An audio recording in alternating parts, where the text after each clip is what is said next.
Congratulations! I heard that you lost a tooth. That is so exciting. Well, to celebrate that, I wanted to share this story with you. It's called Norman Fools the Tooth Fairy.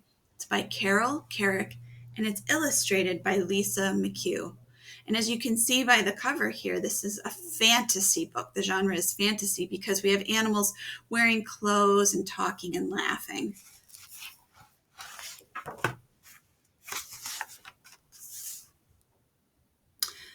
Norman was the only kid in his class who hadn't lost a baby tooth. One was sort of loose now. Instead of finishing his worksheet, Norman wiggled the tooth with his finger. Have you done that with your teeth before?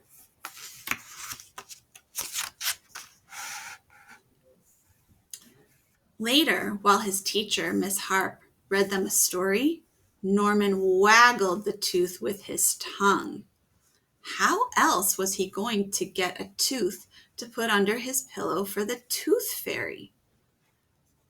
There he is. Have you done that with your tongue, with your tooth?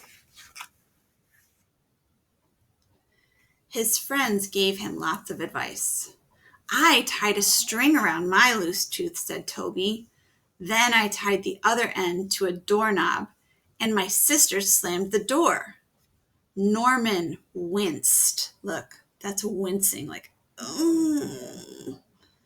My dad pulled mine out, said Matt, with his pliers.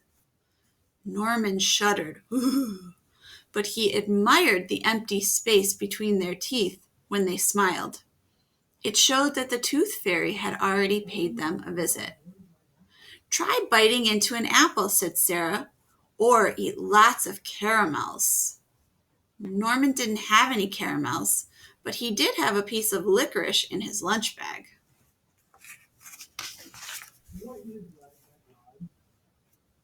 Norman tried chewing on the licorice for a while, but nothing happened. Then he stuck it over his tooth. Look at me now, he said. Hey, said Toby, Norman lost his front tooth. When Norman ate the licorice off, everyone laughed. Do you see it?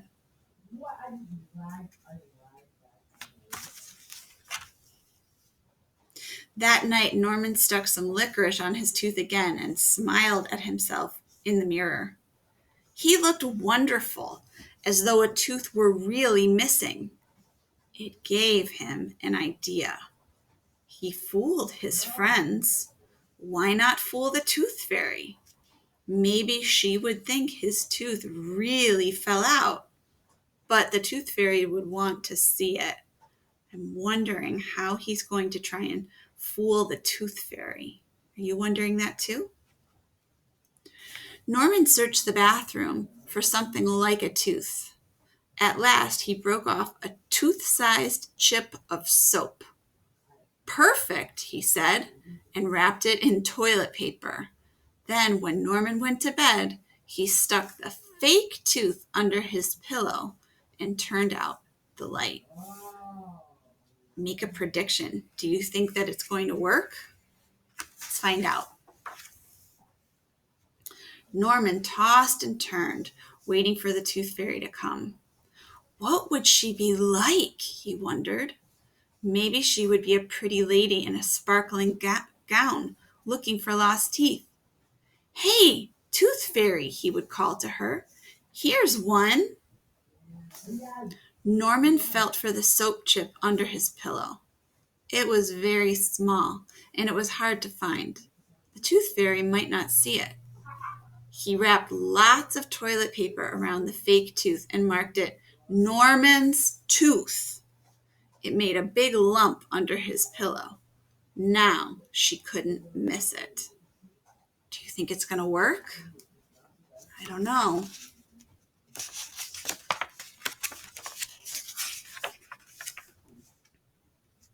Norman lay in bed waiting. Soon the tooth fairy would float into his room with a bag of money. After a while, he began to worry. How does she know when someone's tooth falls out? Does the tooth fairy just go from house to house looking under pillows? Norman got out of bed and made a sign with his crayons. "Tooth under here," it said. An arrow pointed to his pillow just to be sure. I can tell this is really important to him.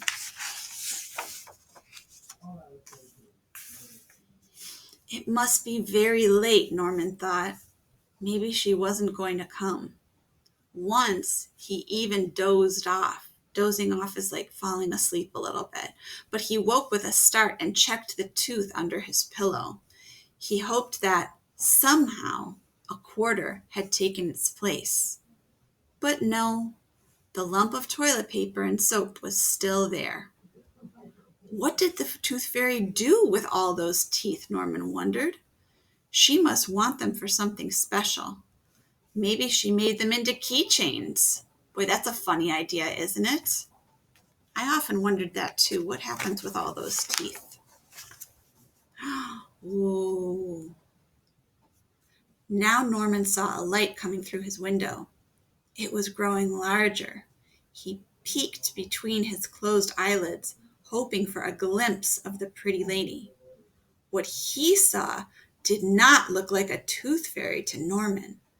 It looked more like a monster with baby teeth hanging from her necklace.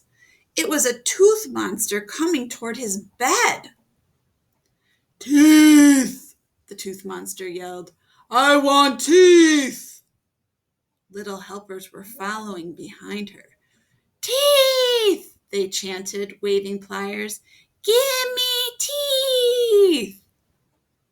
"There's a kid with a whole mouthful," one of them screeched. "Let's get him!" Oh my goodness, that's so scary. "Wait!" Norman was so excited that he swallowed the licorice. "There aren't any teeth here. Honest," he said. "I was only fooling." Look! Norman turned the light on in a hurry. He reached under his pillow, but the monsters had vanished. Even so, he got up and threw the fake tooth out the window. And just to feel safe, he slept the rest of the night with the light on. You know what I'm wondering right now? I'm wondering if they really were monsters looking for teeth, or maybe he was sleeping and kind of imagining it in his imagination, in his dreams. What do you think? I don't know. Oh, he looks sad. The next morning, Norman was tired when he went to school. For the first time in weeks, he didn't check his tooth. At lunch, when he was eating his peanut butter and jelly sandwich, Norman bit down on something hard. It was his tooth. It had fallen out all by itself, just like that. Just the way he had always dreamed that it would happen. He looked so happy. "How will the tooth fairy hear that my tooth came out?" he asked his mother at bedtime. "Don't worry," she said.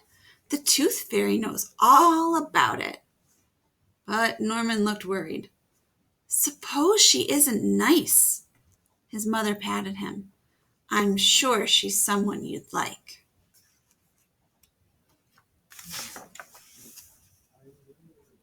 Even so, Norman slept with the light on again. He squeezed his eyes shut and never opened them until morning. When Norman felt under his pillow, sure enough, his tooth was gone, and in its place was a shiny new quarter. Just what he wanted. Now look, he looks so happy. And now it has some information about brushing and flossing your teeth and how Norman takes care of his teeth. Well, I hope you enjoyed the story, and congratulations again on your lost tooth.